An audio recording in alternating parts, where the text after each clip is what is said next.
ஷஃபீகா அப்படிங்கிறவங்க மண்ணடியிலேருந்து கேட்குறாங்க. அஸ்ஸலாமு அலைக்கும் வரஹ்மத்துல்லாஹி வபரகாத்துஹு. தூக்கத்தில் பாம்பு கனவு வருகிறது, மேலும் மௌத்தா போனவர்கள் கனவில் வருகிறார்கள். இப்படி வருவதால் ஏதேனும் விபரீதம் ஏற்படுமா? வராமல் இருக்க என்ன செய்ய வேண்டும் அப்படின்னு சொல்லி கேட்குறாங்க. அதே போல் இன்னொருத்தவங்க அதை ஒட்டி இன்னொரு கேள்வி கேட்குறாங்க அந்த கருத்துப்படவே. அவங்க என்ன கேட்குறாங்கன்னா, எங்களுக்கு திருமணமாகி 12 வருடங்கள் ஆகிறது, எங்களுக்கு பிள்ளைகளும் உள்ளன, என் மனைவி மீது நான் மிகவும் அன்பு பாசம் வைத்துள்ளேன். ஆனால் கனவிலும் மற்ற நேரங்களிலும் என் மனைவியின் நடத்தையின் மீது தவறான சிந்தனைகள் சந்தேகங்கள் வருகிறது. இது ஒரு சமயம் இல்லை, பல வாழ்க்கையில் இதே மாதிரி தான் கனவுகள் வந்து கொண்டே இருக்கிறது. இந்த குழப்பத்திலிருந்து மீள என்ன வழி அப்படின்ற மாதிரி கேட்குறாங்க. இந்த கனவுகளை பொறுத்த வரைக்கும் இதில் நீங்கள் ரொம்ப ஆராய்ச்சி பண்ணி குழம்பிக்க வேண்டிய அவசியமே இல்லை. இறந்தவங்களை கனவுல பார்க்குறீங்கன்னா அந்த இறந்தவங்களுக்கும் அதுக்கும் சம்மந்தம் இல்லை. இறந்தவங்களை விடுங்க, உசுரோடு உள்ள ஒருத்தர் பார்க்குறிய, அவரை பார்த்துட்டதுனால அவருக்கும் இந்த கனவுக்கு ஏதாவது சம்மந்தம் இருக்குன்னு நினைக்கிறீங்களா? புதுசம் மஞ்சாதி தூங்கிட்டு இருக்கிறாங்க ஒரு அறையில்.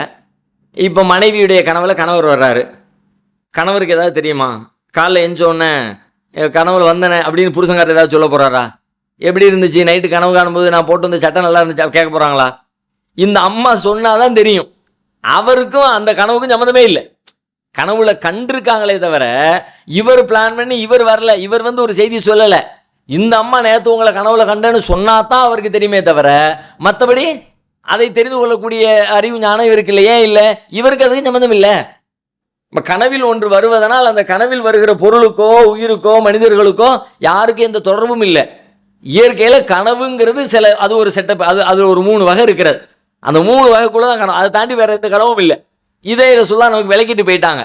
3க்குள்ளே எந்த லிஸ்ட்டில் இருந்தால் என்ன செய்யணும்.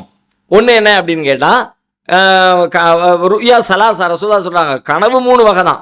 ஒன்று அல்லாஹ்வின் புறத்திலிருந்து வர்றது, ஒன்று ஷைத்தான் புறத்திலிருந்து வர்றது, ஒன்று உங்களுடைய எண்ணங்களின் வெளிப்பாடு. உள்ளத்தில் நீங்கள் எதை நினச்சிக்கிட்டே இருக்கீங்களோ அதனுடைய வெளிப்பாடு. அல்லாஹ்வின் புறத்திலிருந்து வர்றதுனா என்ன?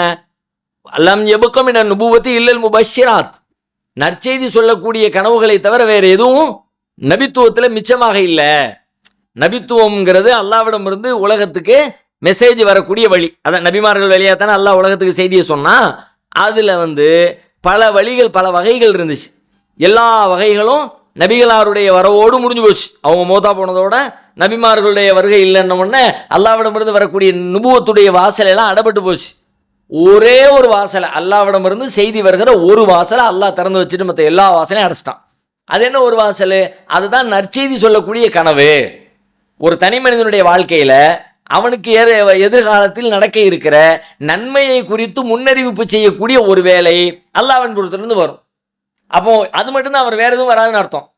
அல்லாஹ்வின் புறத்திலிருந்து எது வரும்னா தனி மனுஷனுக்கு அவனுடைய தனிப்பட்ட வாழ்க்கையில் அவன் மகிழ்ச்சி அடைகிற நல்ல செய்தியாக அவன் உணரக்கூடிய செய்திகள் அல்லாஹ்வின் புறத்திலிருந்து வரும். அது ஏதோ ஒரு கனவு காண்றீங்க, அது பார்த்தோன்னே சந்தோஷமா இருக்கு, இப்படி நடந்தால் நல்லா இருக்குமே. ஒரு பெரிய வீடு கட்டி குடியேறியாச்சு, அப்பா சூப்பராக இருக்கு வீடு, என்னைக்கு அது மாதிரி வீட்டுக்குள்ளே போக போகிறோமோ, அது என்ன பார்த்தோன்னே ஒரு மகிழ்ச்சி. எந்திக்கும் போதே சிரிச்சுக்கிட்டே எந்திக்கிறிய, அல்லது கனவு காணும் போதே சிரிச்சுக்கிட்டே இருக்கிறிய அப்படின்னா அல்லாஹ்வின் புறத்திலிருந்து வந்திருக்கு. அல்ஹம்துலில்லாஹ் சொல்லுங்க, யாரெல்லாம் அதை நன்மையாக்கித்தா அப்படின்னு சொல்லி கேளுங்க. அல்லாஹ் உங்களுக்கு ஒரு மெசேஜ் சொல்லியிருக்கான், அவ்வளோதான், முடிஞ்சு போச்சு. உங்களுக்கு மகிழ்ச்சி தருகிற சந்தோஷத்தை தருகிற வகையிலே அமைந்திருக்கிற கனவுகள் அல்லாஹ்வின் புறத்திலிருந்து உங்களுக்கு சொல்லப்பட்ட நற்செய்திகள். அதை ஏற்றுக்கொள்ளுங்கள், மகிழ்ச்சி அடையுங்கள், அல்லாஹ்வை தஸ்பீஹ் செய்யுங்க, பெருமைப்படுத்துங்க, முடிஞ்சு. இன்னொரு வகை கனவு என்ன? ஷைத்தான் தர்றது. அது என்ன? அதை பார்த்த உடனே கவலையாயிட்டியே, உங்களை கவலைப்படுத்துறதுக்காகவே பயப்படுத்துறதுக்காகவே ஷைத்தான் என்ன பண்ணுறான்? ஊசலாட்டத்தை ஏற்படுத்தி நிம்மதியை கெடுக்கிறதுக்காக கனவுகளும் உண்டாக்குறான். அதை பார்த்த உடனே அப்படியே பயமாக இருக்குது, கவலையாக இருக்குது, இப்படி இறந்து போயிட்டாங்களே, இப்படி ஆயிடுச்சே, குடும்பம் பிரிஞ்சிருச்சே, மனைவி நம்மளை விட்டு போயிட்டால, பிள்ளை நம்மளை விட்டு போயிட்டா, வீடு இடிஞ்சு விழுந்துருச்சே, ஏதோ ஒன்று, பாம்பு விழுந்துருச்சே, பயங்கரமாக இருக்க, பாம்பு பார்த்தோன்னே கொத்து வந்துருச்சே. எதை கண்டாலும் என்ன, வேற ஒன்றுமே இல்லை, அது ஷைத்தான் உங்களை குழப்பத்துறக்காண்டி தந்திருக்கிறான். கெட்ட கனவா? அவ்வளோதான், கெட்ட கனவு அப்படின்னு கண்டா பயத்தில் உள்ளத்தில் ஊசலாட்டமும் பயமும் அச்சமும் வந்துருச்சா. இப்போ ரசூலுல்லாஹ் சொல்கிறாங்க, இது ஷைத்தான் தந்திருக்கிறான், நீ என்ன பண்ணு, எந்திரிச்சு இடதுபுறமா அவுது பில்லாஹி மினஷ் ஷைத்தானிர் ரஜீம்னு சொல்லி ஒரு 3 தடவை தூணு துப்பிட்டு அங்கேருந்து எந்திரிச்சு வேறு இடத்துல போய் படுத்துக்க, அவ்வளோதான், முடிஞ்சு போச்சு. அதுக்கான பரிகாரம் அவ்வளோதான். அதை தாண்டி அதில் ஒன்றுமே இல்லை. அதை போய் மற்றவங்கள்ட்ட பேசிக்கிட்டு இருக்காதுன்ட்டாங்க. இது மாதிரி ஏதாவது கெட்ட கனவை பார்த்தா, நான் இப்படி பார்த்தேன், எனக்கு ஒரு மாதிரியா இருக்குது, என்ன செய்யறதுன்னு தெரியல, அதோட மௌத்தாக்கிட்டு முடிஞ்சு.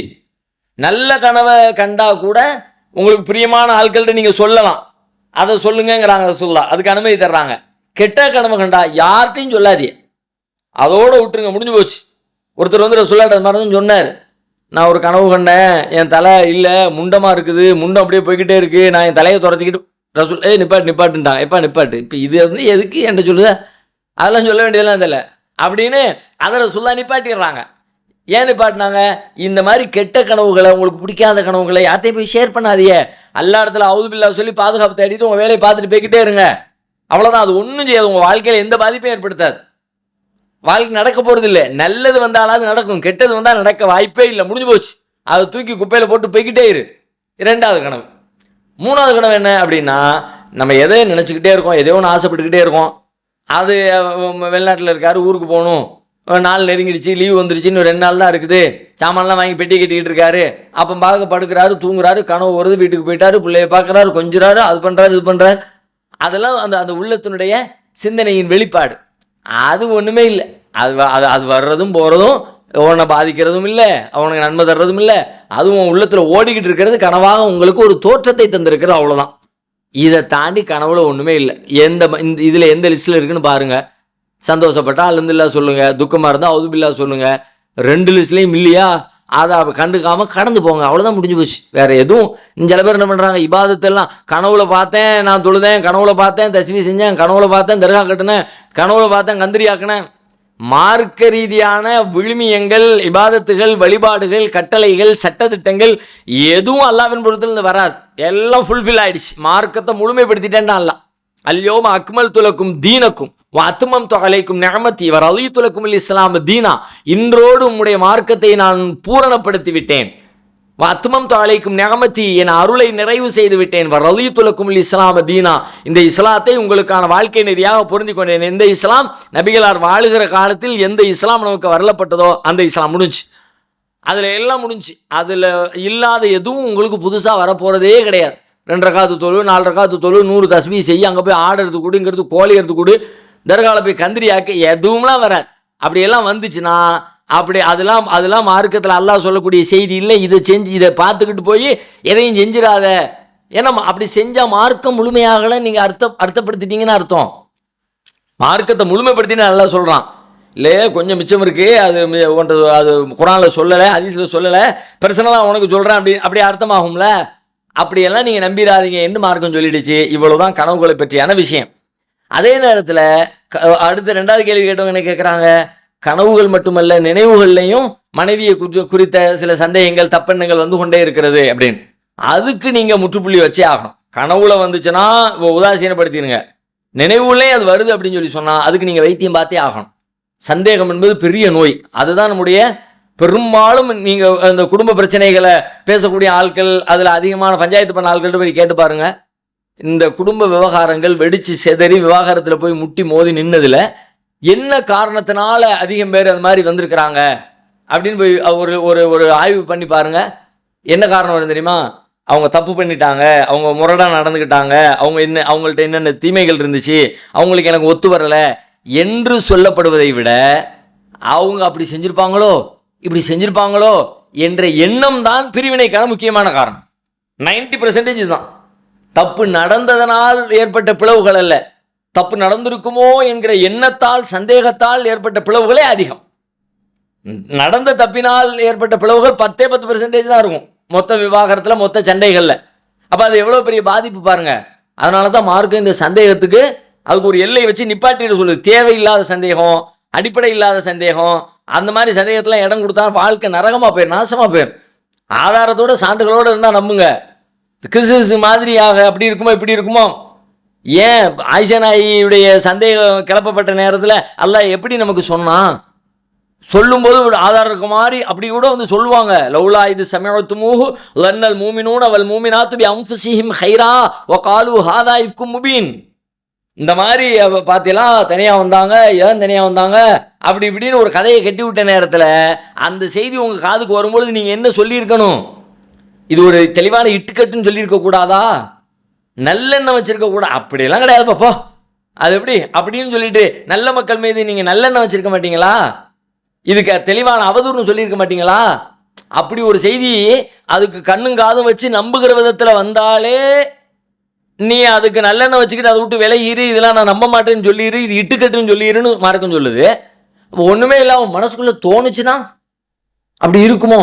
பார்த்த உடனே அங்கிட்ட வெளியில் போய் நின்ன உடனே எதுக்கு போய் நிற்கா, அதுக்கு தான் இருக்குமோ, இதுக்கு தான் இருக்குமோ, 1000 காரணங்களுக்காக வேண்டி வாசலில் போய் நிற்பாங்க. வேற நோக்கத்தில் மட்டும்தான் போய் நிற்பாங்களா? எதுக்கு நீ தேவை? நல்லெண்ணெய் வை முதல்ல. இந்த மாதிரி நல்லெண்ணத்தை உள்ளத்துக்குள்ள விதைக்கணும், சந்தேகத்தை உள்ள இருந்து தூக்கணும். தர்மா யுரீபுக்க இலா மா லா யுரீபுக்க, சந்தேகமானதிலிருந்து சந்தேகம் இல்லாததின்பால் போயிரு. சந்தேகத்தை நிவர்த்தி பண்ணுகிற வேலைகளை செஞ்சுக்க, அதுக்கு நீ இடம் கொடுக்காத. அது ஷைத்தான் நம்ம குடும்பத்தில் பிரிவினைகளை உண்டாக்குவதற்காக வேண்டி, அதாவத்தை பகைமையை உண்டாக்குறதுக்காக வேண்டி ஷைத்தான் போடுகிற வேலை.